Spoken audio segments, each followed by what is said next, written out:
Well, more speculation has been raised on the reasons for NATO's intervention in Libya. And as RT's Laura Emmett reports, the organisation may have been trying to prevent Gaddafi from burying the American buck.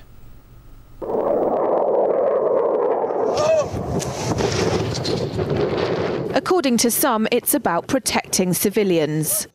We must not tolerate this regime using military force against its own people.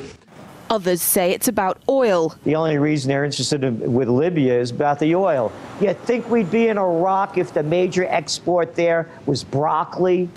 But some are convinced intervention in Libya is all about currency, specifically Gaddafi's plan to introduce the gold dinar, a single African currency made from gold, a true sharing of the wealth. It's one of these things that you have to plan almost in secret, because as soon as you say you're going to change over from the dollar to something else, you're going to be targeted. There were two conferences on this, one in '96 and another one in the year 2000, called the World Mataba Conference, organised by Gaddafi. And everybody was interested, and I think most countries in Africa were keen.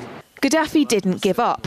In the months leading up to the military intervention, he called on African and Muslim nations to join together to create this new currency that would rival the dollar and euro. They would sell oil and other resources around the world only for gold dinars. It's an idea that would shift the economic balance of the world. Countries' wealth would depend on how much gold they have, not how many dollars they trade. And Libya has 144 tons of gold. The UK has double that, but 10 times the population. If Gaddafi had an intent to try to reprice his oil or whatever else the country was selling in the global markets and accept something else as a currency, or maybe launch a gold dinar currency, any move such as that would certainly not be welcomed by the power elite today who are responsible for controlling the world's central banks. So yes, that would certainly be something that would cause his immediate dismissal and the need for other reasons to be brought forth for removing him from power. It's happened before. In 2000, Saddam Hussein announced Iraqi oil would be traded in euros, not dollars. Sanctions and an invasion followed. Some say because the Americans were desperate to prevent OPEC from transferring oil trading in all its member countries to the euro.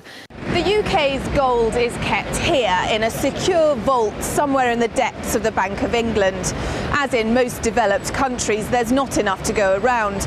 But that's not the case in places like Libya and many of the Gulf states. A gold dinar would have given oil-rich African and Middle Eastern countries the power to turn around to their energy-hungry customers and say, sorry, the price has gone up and we want gold. Some say the US and its NATO allies literally couldn't afford to let that happen. Laura Emmett, RT, London.